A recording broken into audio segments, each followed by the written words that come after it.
Hi good evening எல்லாரும் எப்படி இருக்கீங்க? எல்லாம் சூப்பரா இருப்பீங்கன்னு நினைக்கிறேன். இன்னைக்கு வந்துட்டு ஒரு சூப்பரான ஈவினிங் டைம் vlog தான் பார்க்க போறோம். மணி பார்த்தீங்கன்னா 7 நான் வந்துட்டு ஈவினிங்னு சொல்லிட்டு இருக்கேன். ஒரு 3:30 மணி இருக்கும்னு நினைக்கிறேன். லைட்டா படுத்தேன், நல்லா வந்துட்டு தூங்கிட்டேன். இப்பதான் வந்து எந்திரிச்சேன். ஏன்னா நேற்று நைட் வந்துட்டு நான் சுத்தமா தூங்கல. லைவ் டெலிகாஸ்ட் அப்படின்னு சொல்லிட்டு ஒரு சீரிஸ் ஒன்று பார்த்துட்டு இருந்தேன். இதுல பார்த்தேன், ஹாட்ஸ்டார்ல நினைக்கிறேன். ஆமா, ஹாட்ஸ்டார்ல தான் பார்த்தேன்னு நினைக்கிறேன். நல்லா இருந்துச்சு. வந்து பாத்தீங்கன்னா 4 வருஷம் கிட்ட ஆச்சு. ஆனா நல்லா இருந்துச்சு பாக்குறதுக்கு. நீங்க யாராவது பார்க்க மிஸ் பண்ணியிருந்தீங்க அப்படின்னா நீங்க தாராளமா பார்க்கலாம். 8 எபிசோட் என்னமோ இருந்தது, 8 7 கிட்ட இருந்தது. நல்லா இருந்தது. ஓகேவா? அதனால நைட்டு தூங்கலையா, இப்போ வந்து படுத்த உடனே அப்படியே கண்ணு சொக்கிருச்சு. தூங்கி இவ்வளவு நேரம் ஆயிப்போச்சு. எந்திரிச்சு பார்த்தா தனேஷ் வந்துட்டு கன்னடா கிளாஸ் அட்டன் பண்ணிட்டு இருந்தான்.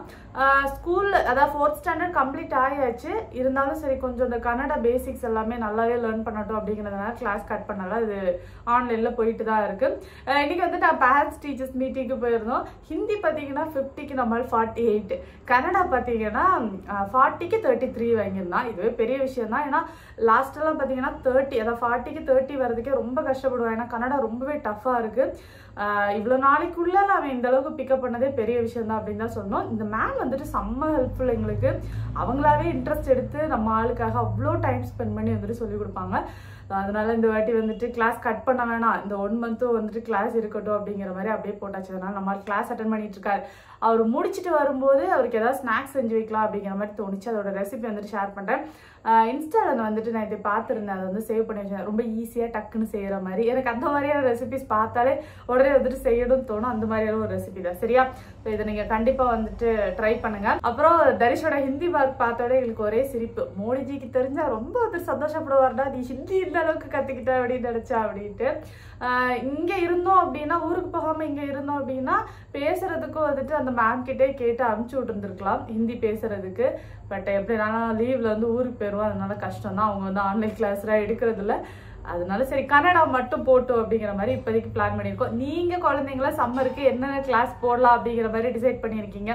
வேற ஏதாச்சும் இன்ட்ரெஸ்டிங்கான கிளாஸ் இருந்தால் சொல்லுங்க, நாங்களும் வந்துட்டு ட்ரை பண்றேன். நான் வந்து ஊருக்கு போனாலும் டிராயிங் போடலாம் அப்படிங்கிற மாதிரி ஒன்று நினச்சிருக்கேன். டைம் எப்படி இருக்குன்னு தெரியல. அதுக்கேற்ற மாதிரி பிளான் பண்ணணும். ஏன்னா எங்கள் ஆள் பார்த்தீங்கன்னா இந்த சயின்ஸ் எக்ஸாமுக்கு ஹார்ட் வந்துட்டு வரைய சொல்லியிருந்தாங்க. வாழ்க்கையில் அவ்வளோ மோசமான ஹார்ட்டை நான் பார்த்ததே இல்லை. அந்த அளவுக்கு வரைஞ்சிருந்தா, வரைகிறதுக்கு அந்த அளவுக்கு வரலை. அதனால சரி ஒரு டைம் சும்மா வந்துட்டு சின்னதாக ஒரு கிளாஸ் போட்டால் நல்லா இருக்கும்ல அப்படிங்கிற மாதிரி யோசிச்சிருக்கேன். தெரியல, ஃபஸ்ட்டு ஊரில் பக்கத்தில் ஏதாவது இருக்கா அப்படிங்கிறத விசாரிக்கணும். இருந்ததுன்னா போடலாம்னு நினச்சிருக்கேன். நீங்கள் என்னென்ன போட போறீங்க அப்படிங்கிறது கமெண்ட்ல சொல்லுங்க. பிரெட்டில் தான் வந்துட்டு அந்த ஸ்நாக்ஸ் வந்து செய்ய போகிறோம். நான் வந்து 3 முட்டைக்கு மொத்தமாக 6 ஸ்லைஸ் பிரெட் வந்துட்டு எடுத்திருக்கேன். இந்த ஓரம் எல்லாத்தையும் இந்த மாதிரி கட் பண்ணி எடுத்துப்போம். இப்போ ஒரு மிக்ஸி ஜார் எடுத்துட்டு நம்ம கட் பண்ணி வச்சிருக்கோம்ல இந்த ஓரம், இது எல்லாத்தையும் பவுடர் பண்ணி எடுத்துப்போம். பிரெட் கிரம்ஸ் சூப்பராக ரெடி ஆயிடுச்சு. ஒரு 3 முட்டை வந்துட்டு எடுத்திருக்கேன். அதை வந்து இந்த மாதிரி கட் பண்ணிப்போம்.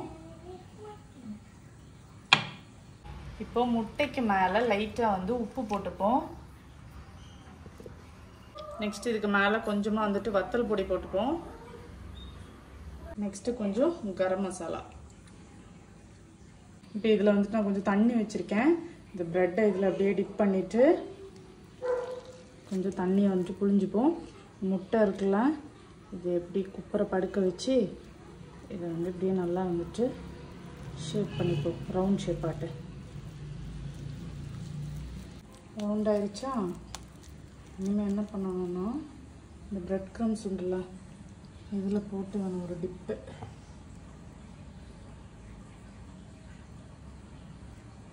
உள்ளேயும் ப்ரெட்டு வெளியிலையும் ப்ரெட்டு. இப்போ இதை அப்படியே எண்ணெயில் போட்டுடலாம்.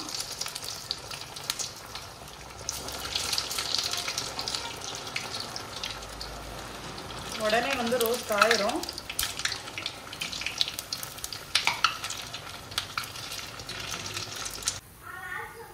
செம்மையா வந்திருக்கு.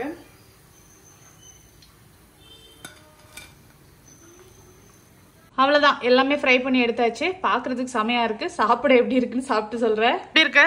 சூப்பரா இருக்கு. சூப்பரா இருக்கலாம். அதான் எப்படி இருக்கு? நல்லா இருக்கலாம். செமையா இருக்கு. கண்டிப்பா ட்ரை பண்ணி பாருங்க. சரியா?